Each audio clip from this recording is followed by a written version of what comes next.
के सांबूरा गांव का रहने वाला हूं। मेरी जर्नी स्टार्ट हुई 2018 में। मैंने अपने घर के छत पे 2 मधुमक्खी के बक्से रखे थे और मैं उस टाइम पे 10वीं जमात में पढ़ता था। मैं अक्सर स्कूल से आके छत के ऊपर जाता था और उनका केयर करता था। धीरे धीरे करके मैंने इंटरनेट पे जाके उनके बारे में पढ़ा और जब 2018 पास हुआ, 2019 में मैंने सोचा कि इन 2 बक्सों में कैसे बढ़ाऊं। तो मैं सरकार के पास गया। मुझे उस टाइम पे 50% की सब्सिडी पे मुझे 25 बॉक्स मिले और 25 बॉक्स मिलने के बाद मैंने पहली उससे एक्सट्रैक्शन की ऑलमोस्ट 75 केजी। जब मैंने वो 75 केजी एक्सट्रैक्ट किए, मैं उस टाइम पे इतना डेवलप नहीं था। मैं अपना शहद ड्यू बोतल में भर के गांव में बेचता था।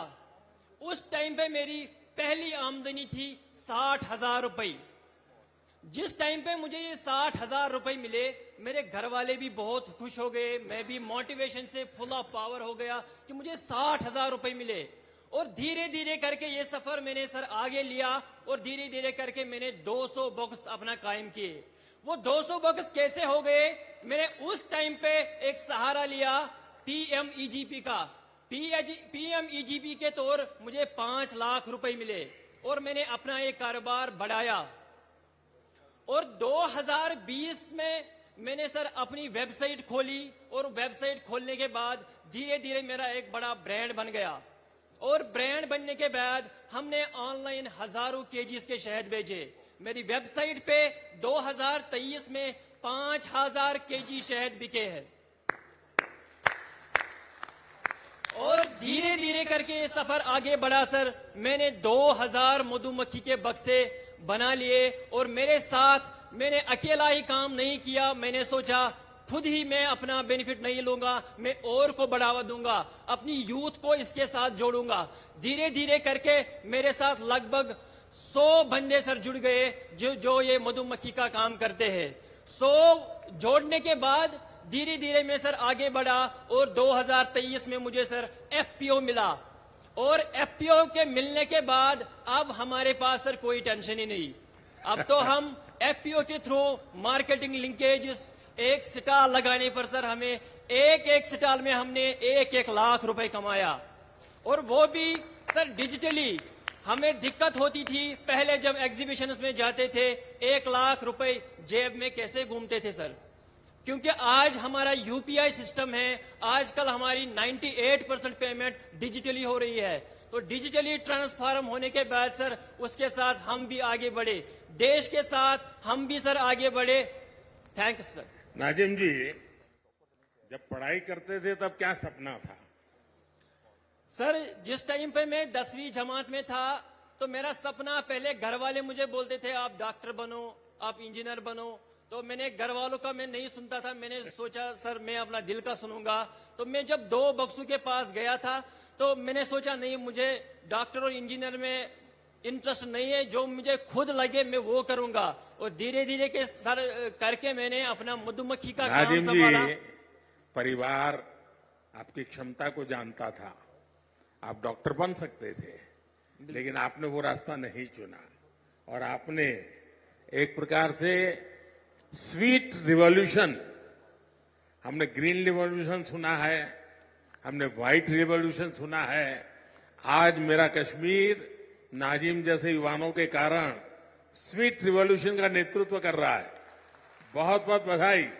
अच्छा नाजिम जी, आपकी इस पहल में, जैसा आपने बनाया, सरकार की योजनाएं रही, लेकिन शुरुआत में शायद सरकार में योजनाओं का लाभ लेने में दिक्कत आई होगी, या सरलता से आपको समझ आया, मिलता गया? सर 2018 की बात अगर मैं करूं तो मैं पुलवामा, बारामूला, गांधरबल, अनंतनाग सब डिस्ट्रिक्ट्स में गया सर, क्योंकि मेरी तड़प थी कि मैं इस मधुमक्खी के काम में काम करूं। मगर कहीं पे मुझे उस टाइम पे सपोर्ट नहीं मिला। मैं एक बंदे के पास गया, लास्ट में डिपार्टमेंट ऑफ एग्रीकल्चर के पास गया और उन्होंने मेरा हाथ थाम दिया और सफर आगे बढ़ता रहा। नाजिम जी, देखिए, मधुमक्खी का ये व्यवसाय जो एक बिल्कुल नया क्षेत्र होता है और आप बहुत आसानी से कर सकते हैं और उसके कारण फसल को भी बहुत फायदा होता है। यानी मधुमक्खी एक प्रकार के आपका फार्म लेबरर के रूप में भी काम करती है। तो आपके मधुमक्खी के इस काम के कारण किसानों को समझ आ रहा है कि आप उनकी भी मदद कर रहे हैं। सर बिल्कुल, जब भी हम आसपास आज मधुमक्खी डाल रहे हैं, हमारे घर वाले बोल रहे हैं आपको जमीन चाहिए हम दे देंगे, आपको कोई सपोर्ट चाहिए हम दे देंगे। आपका ही फायदा नहीं जा रहा है बल्कि हमारा भी फायदा हो रहा है। इसलिए जब भी हम राजस्थान में जा रहे हैं, हम कोटा में जा रहे हैं सर, हम यूपी में जा रहे हैं, वहां हमें जमीन मुफ्त में दिया जाता है ताकि आप यहाँ पे लगाइए, हमारा फसल भी बढ़ेगा, आपकी आमदनी भी बढ़ेगी।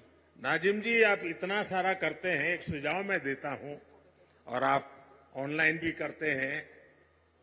सेंट्रल एशिया में जो हनी होता है, उन देशों में हनी, क्योंकि वहां भी ये हिंदू कुश पर्वत है सारे, वहां भी हिमालय की तरह ही सारी पर्वतमालाएं हैं, वहां की हनी का एक प्रकार अलग है और मैं मानता हूं कि आप ऑनलाइन उसका स्टडी कीजिए। दूसरा, वे लोग अलग अलग टेस्ट के लिए अलग अलग फूलों के बीच में अपनी मधुमक्खी का पालन करते हैं। उसके कारण जो हनी मिलता है, उसकी स्मेल, उसका टेस्ट उस फ्लावर जैसा मिलता है, तो उनको बहुत बड़ा मार्केट मिलता है। मैं चाहूंगा, भारत में भी बहुत प्रयास हो रहे हैं, उत्तराखंड में भी बहुत सफलतापूर्वक प्रयास हुए हैं और नाजिम जी आपने भी जरूर ऐसा किया होगा। सर हमारे जो कश्मीर का हनी है, बाकी जो स्टेट्स का, न्यूजीलैंड का, जो अदर कंट्रीज का हनी है, हमारे भारत का हनी इस टाइम पे नंबर 1 है। हमारे कश्मीर का एकेशिया पूरी डिमांड है सारी वर्ल्ड की सर। हमारे एकेशिया सर पहले 400 रुपया केजी था, इस टाइम पे वो 800 रुपए, 1000 रुपए तक पहुंच गया। नाजिम जी, आपसे बात करके बहुत अच्छा लगा। आपने जो पहल की उसमें बहुत स्पष्टता और साहस चाहिए और आपको स्टूडेंट लाइफ में इतना विजन आपका क्लियर होना, ये अपने आप में बहुत बड़ी बात है। मैं आपके माता पिता को भी प्रणाम करता हूं जिन्होंने आपकी ऐसी परवरिश की और